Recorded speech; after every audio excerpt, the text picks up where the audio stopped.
What's the point in trying? I had a conversation this week, right, with a couple of lads that are in the industry, and it's something that I keep hearing it more and more and more just recently, and it was, what is the point? What's the point in trying? It absolutely blows my mind. And I'll tell you why. Because if you're asking the question, what is the point in even trying?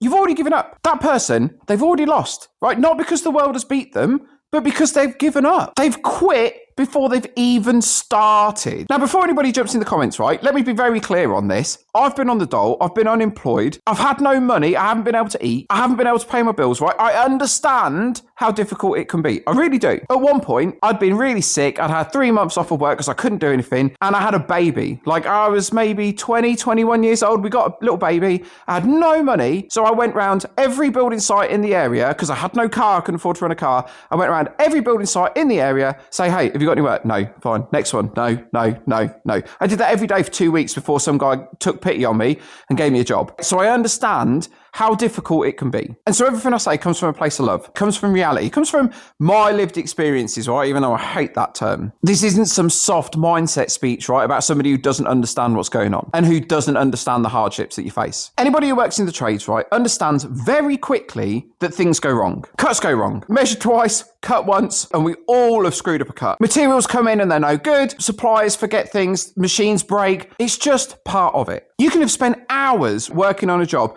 think that everything's so awesome, and then screw it up in the last 10 minutes and have to chuck it all and start again. And that's just part of it, right? Failure is normal, okay? I don't expect everything to work out 100% of the time ever, because that's ridiculous. I think there's a real big issue at the moment with people thinking that failure is a problem. I don't think it's a problem. I think it's part of the solution. How do we learn things? How do we get better at things? How do we make things better without finding out what's wrong with them? You know, I used to have a job, right, working for a local council, and I really used to upset the managers and some of the directors because they were like, you're always looking for problems. I'm not always looking for problems. What I'm looking for is ways to fix things, to fix those problems, right, before they unravel from small things into massive issues. Failure is the training that makes us better tradesmen, makes us better businessmen, makes women, I don't care. So I'll give you an example. So a few years ago, we're cutting something on the CNC. It's a Saturday afternoon. I've spent 3 or 4 days designing this modular workbench that I'm going to take with a job to me on Monday.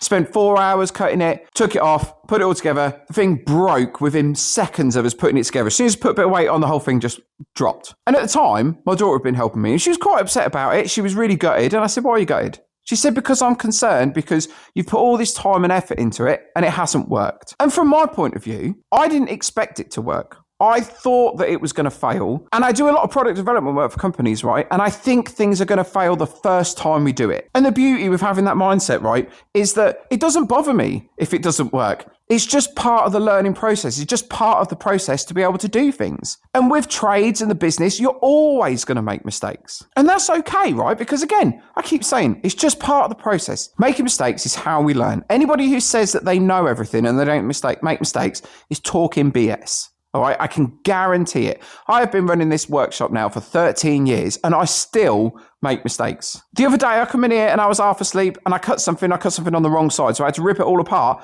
and start again. It's just part of it. It doesn't matter whether you're in business, woodworking, the trades, working in a corporate environment. You build something, it fails, we fix it, we get better. That, ladies and gentlemen, is how we learn. Now, there's another lesson that the trades teaches you. And I'll be honest, right, it's quite a hard lesson to learn. And even at 40, after doing this for however many years, it's something that I hate because I like certainty. I like things to plan out the way that I want them to. But in reality, you have to become comfortable with uncertainty. One of my good friends, right, is a Royal Marine. And this is something that they drill into the Royals all the time, right? You have to become comfortable with uncertainty because no plan survives first contact with the enemy. So when the plan breaks and things go wrong, you have the right mindset to be able to deal with these issues and continue moving forward and to not give up and to not say, what's the point? Because let's be honest, right? This is how the trades are. Like I said, machines break, clients change their mind. Stuff gets left off of an order. Things don't work out the way that they're supposed to. Part of being an excellent tradie is being able to come up with solutions, right? In my view, a master isn't somebody who doesn't get anything wrong. A master is somebody who can hide their mistakes so that nobody can see, because we all make mistakes. If you're waiting for things to be certain before you start, you're never going to start, are you? It's like waiting for the perfect moment. There's never the perfect moment. The real world isn't built like that. It's built in the middle of the problems that we face every day out on site, in the workshop, with whatever job or problem we have to deal with in life.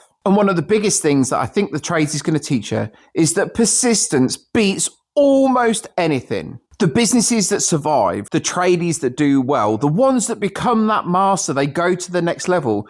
They do that not through luck, but through perseverance, through turning up every day, through churning the work out, fixing their mistakes, doing what it is that they need to do. Gary Vee shared this thing, and it blew my mind when I saw it. And what it is consistency isn't doing the same amount every day. It's about turning up every day. You don't have to put in 100% of effort all the time. But what you have to do is you have to turn up and you have to show willing and you have to do the work, whether you feel like it or not, because that's how life is. It's not about being the most talented. It's about being the person, the man, the woman who shows up every day through adversity and makes things work. I've even seen plenty of people that aren't the sharpest tools in the box make millions and millions of pounds because they show up, because they do the work, because they put the time and effort in. They keep showing up, they keep improving, and they keep learning. And so getting back to the point of the entire video, why this what's the point mindset is so dangerous. When I'm chatting to young people in the trade and they're saying what's the point because life is hard and they can't get on the housing ladder and they're not making enough money and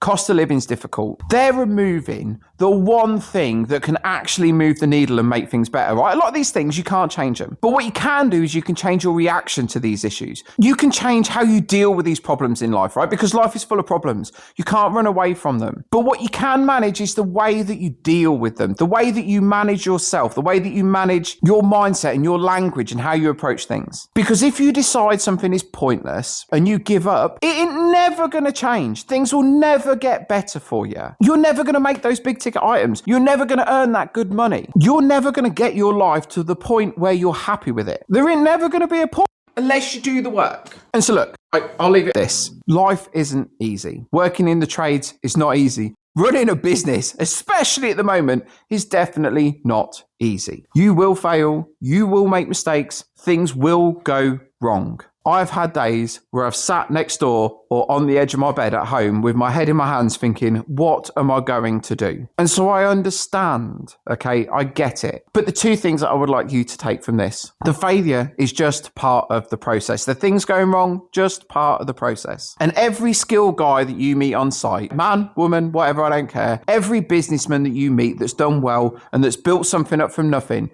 they all have one thing in common. They don't quit. And sometimes it's as simple as just making that choice to say, I will not quit, and that is a non-negotiable. And so that everything that follows after that has to come back to, is this fulfilling my goal of not quitting and making this work? Because like I said, life is hard. Nobody owes you anything. Life does not owe you success. But if you refuse to quit, at least you give yourself the chance, right? The opportunity to make it work. And that's a lot better than sitting there saying, what is the point?